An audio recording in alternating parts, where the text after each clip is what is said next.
Grand-Turismo is a motor car designed to travel vast distances between posh places at incredible speed.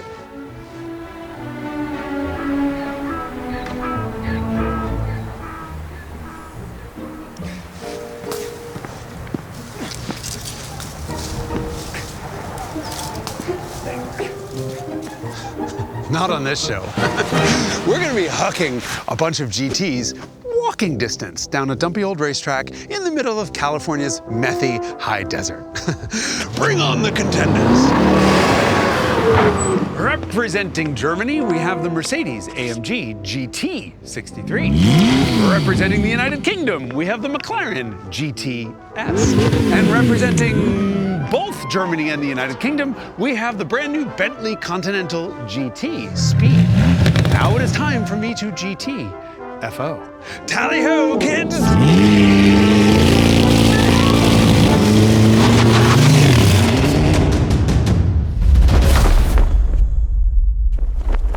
This video is brought to you by the Hagerty Drivers Club, which includes a subscription to our award-winning magazine, 24/7 flatbed roadside assistance, and far more.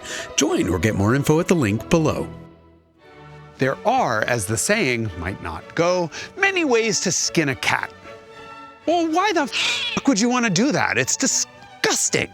There is apparently only one way to make a V8, at least if you look at these three cars, because the difference in displacement between these two Brits, thank you, is a mere 2 cubic centimeters. Put visually, that is 2 lumps of sugar. And the German is only 12 lumps bigger than that. Nope, it is only in the details where these three 4-liter twin-turbo V8s begin to differentiate themselves.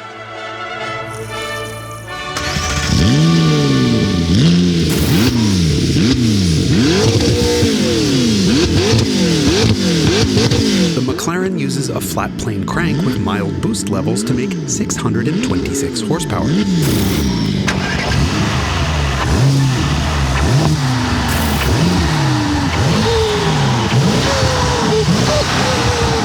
The AMG uses a cross-plane crank and makes 49 fewer, but it allows huge boost in the mid-range to out-torque the McLaren by 125 pound-feet.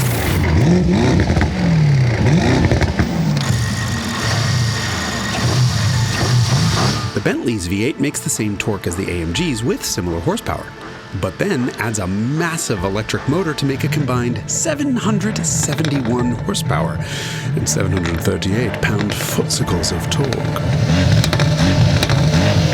And it's going to need all of that, because the big boy Bentley weighs 5,385 pounds. That is 330 pounds more than the old 12-cylinder powered Speed.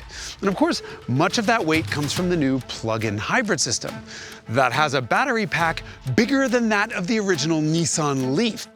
This can travel 30 miles on electric power alone, making it the ultimate in virtue signaling on the high street. Well, it's practically an electric vehicle. It is, until you leave town, fire up the big V8 and blow past the peasants, which is exactly as it should be, because that's the natural order of things, isn't it? The McLaren, on the other hand, doesn't pretend to be good for the environment, but it's no less full of malarkey. It may say GT on it, but this is a carbon-tubbed mid-engine supercar with a nicer interior. And it weighs 1,900 pounds less than the Bentley. The last time we lined up two vehicles with this big a weight difference, one of them was a bus and the other was a bicycle. But as the only car here with just rear-wheel drive, the McLaren will almost certainly have an issue with traction. The AMG GT is now actually almost a GT, no longer a descendant of the Dodge Viper lineage. This is now a Mercedes SL underneath, and so it gained more than 500 pounds versus the previous generation. But that 500 pounds includes all-wheel drive, the possibility of a rear seat, and a lot more refinement, making it closer to a GT. But it's about to get a lot heavier because AMG has already announced an 805 horsepower hybrid variant that's coming that delivers 1,047 pound-feet of torque. Talk about upsetting the world order. Now let's get on with this race before I'm old enough to want a Grand-Turismo.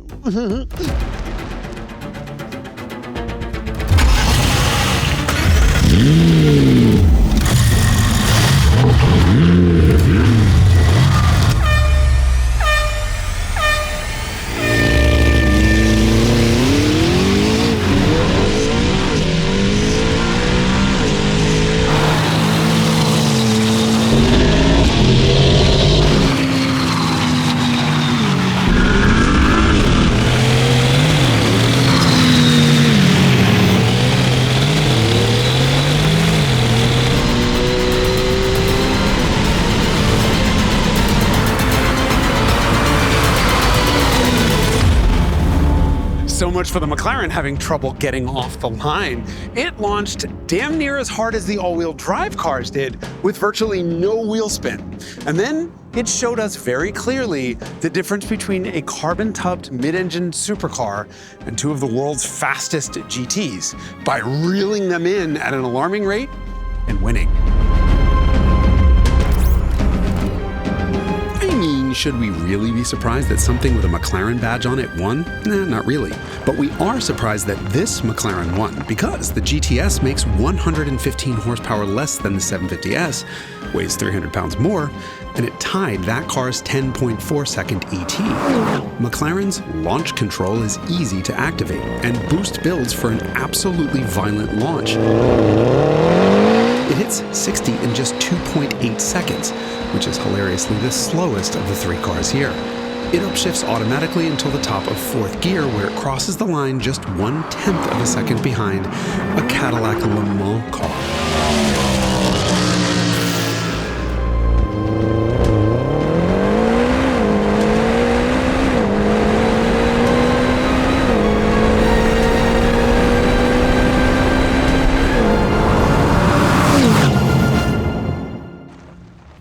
The fact that this big, opulent boat is just 2 car lengths behind that McLaren is nothing short of astonishing. I'm not sure a Bentley should be this fast. It pulls like a freight train that just got rear-ended by a medium-sized planet. Think about it this way.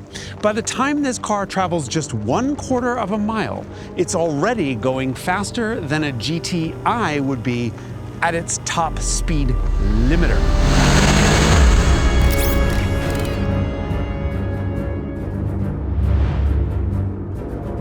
Activate launch control and the big Bentley blips itself to 5,200 RPM, dumps its clutches, and the next thing you know, you're looking for new pants.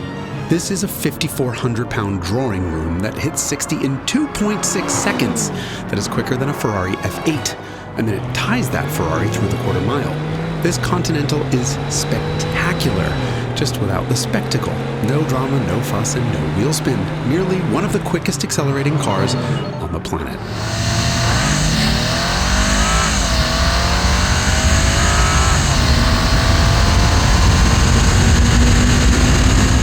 The Mercedes is just 1/3 of a second behind the Bentley, but it's traveling a very significant 6 miles an hour slower. And that's a sign of its missing 194 horsepower, but also an indication of just how much of an overachiever it is at slower speeds.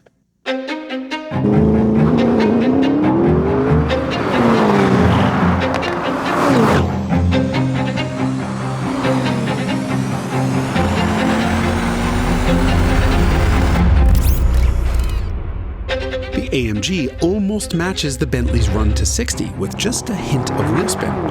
The drama happens in the cabin, which is filled with lots of engine noise, most of which seems to be coming from the stereo speakers. But the acceleration is relentless, with a firm nudge on each shift, and it doesn't start to wane until right after 100 miles an hour. Of course, by that time, it's likely already beaten most everything on the road. This is, after all, a comfortable Mercedes GT that runs in the 10s.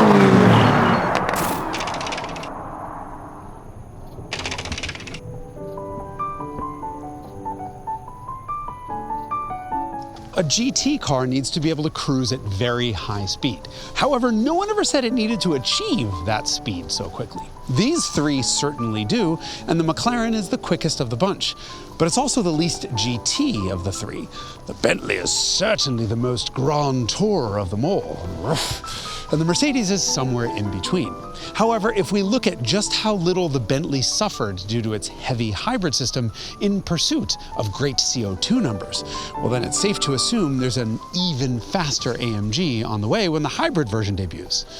In other words, talk about having your cake and eating it too. That is the true meaning of the term Grand-Turismo.